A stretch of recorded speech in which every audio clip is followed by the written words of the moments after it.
Hello and welcome back to my quilting corner. My name is Brandy and I am the 100 Proof Quilter.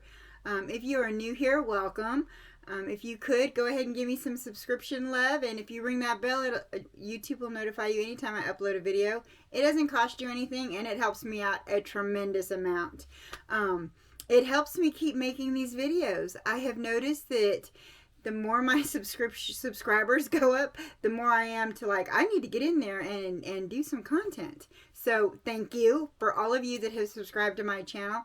I am loving this, and this is so holding me accountable, and I appreciate that, and I really want you guys to all know that it means so much to me, and it has helped me stay on track.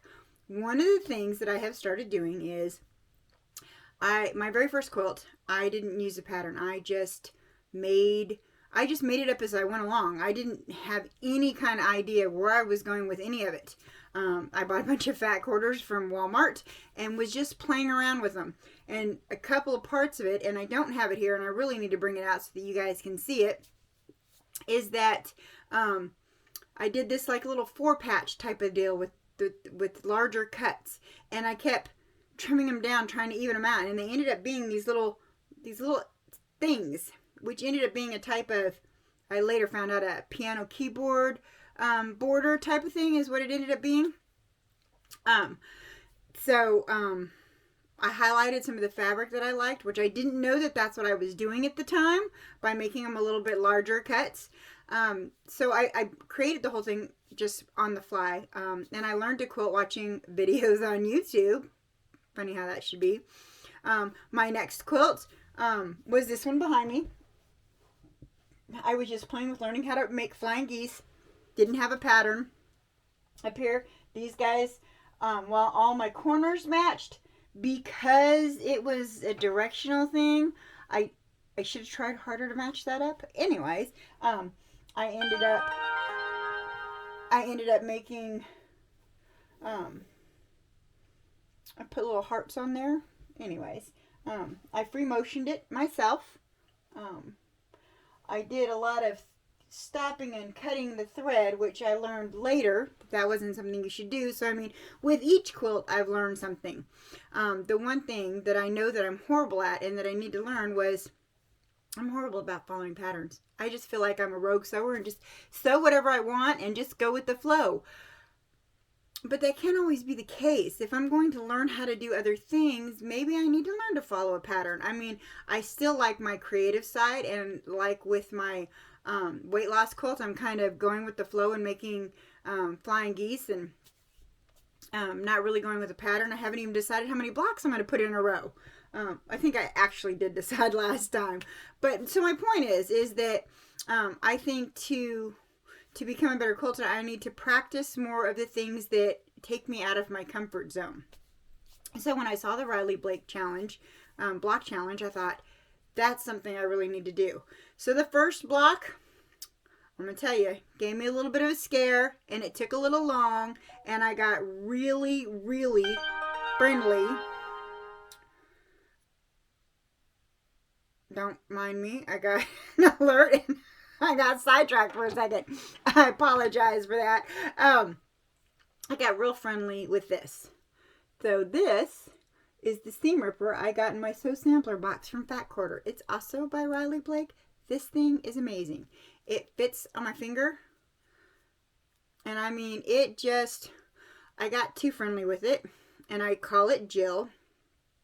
And it's a great little gadget.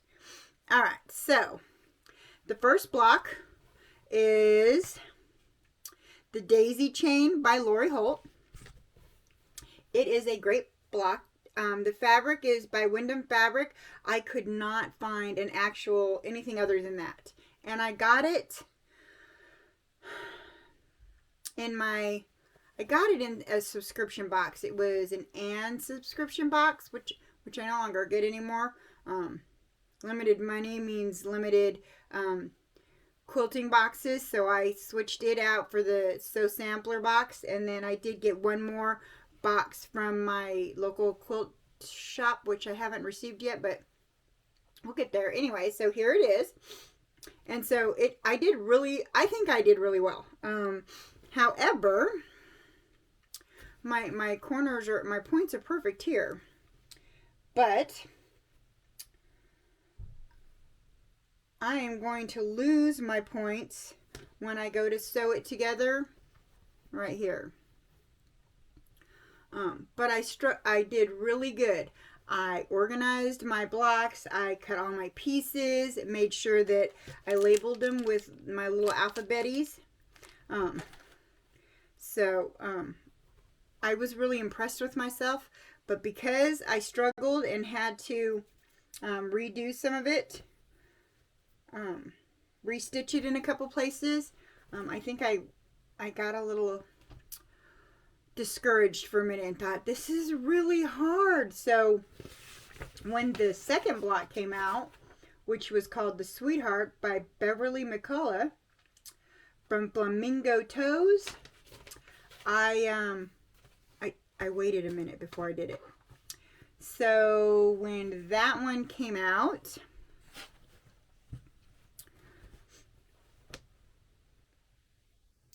I took my time, and while I'm not completely even, I am crooked in a couple of spots. This is how my quilt block turned out.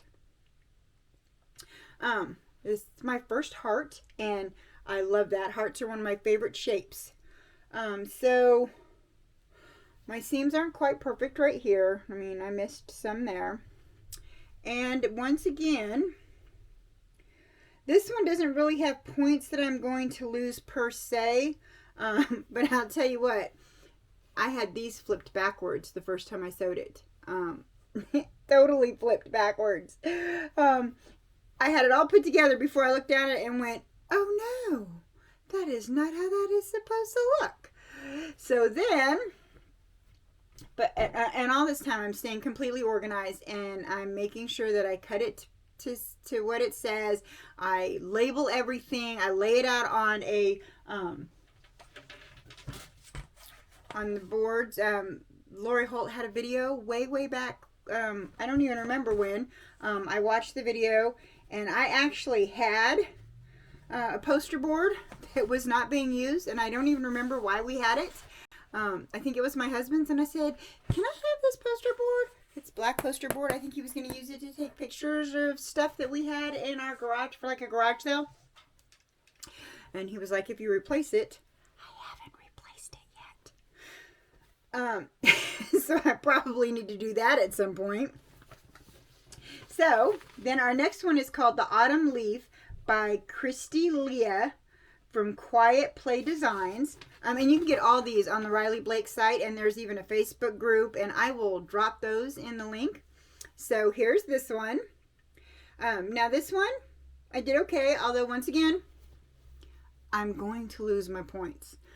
So I'm seriously considering redoing these all in another kind of colorway, and we'll have to see. Like, I got those great Mccullough fabrics that are all blues, and I thought maybe I would do those as I have some more blue background. So the first thing I noticed, and it's in the little fast forwarded video after this, is this was turned backwards. I got it all, I took it out, redid it, laid it down, and realized this corner was also backwards. So I took it apart, and I did it without taking the whole thing apart, and I think you can kind of see where I kind of, anyways. So when they say that this is a challenge, it truly is a challenge, at least for myself.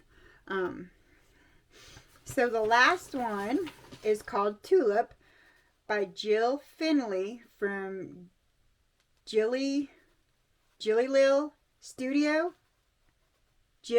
Studios. Apparently I can't talk. I can't read either, and I'm wearing my glasses, so that's not even an excuse.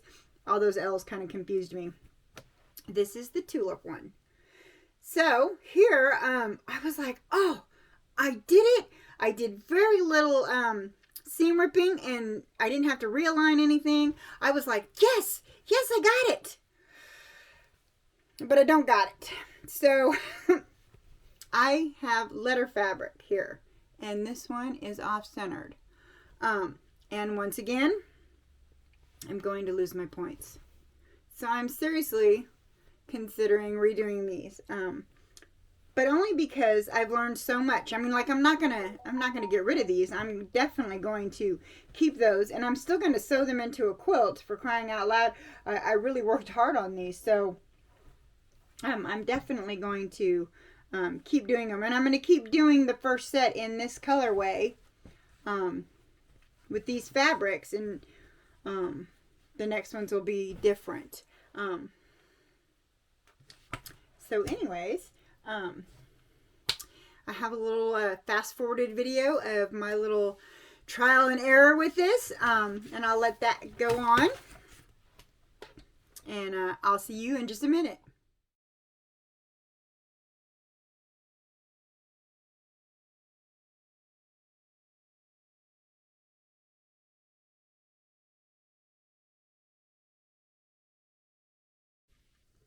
So that's how I put everything together, and like I was showing you in the video, as long as I stayed organized, we were fine. Please excuse the pajamas. Yes, you were correct. You saw me wearing pajamas. We had a little snowstorm here for a little bit. We don't get a lot of snow in Oklahoma, not in Oklahoma City, which is where I live. But we do get a couple of snowstorms a couple times a year, and that was during one, and my quilting corner is very small, but it is very cold.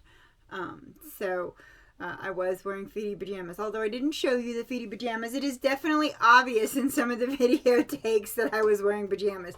But hey, if you can't be comfortable while you quilt, come on now.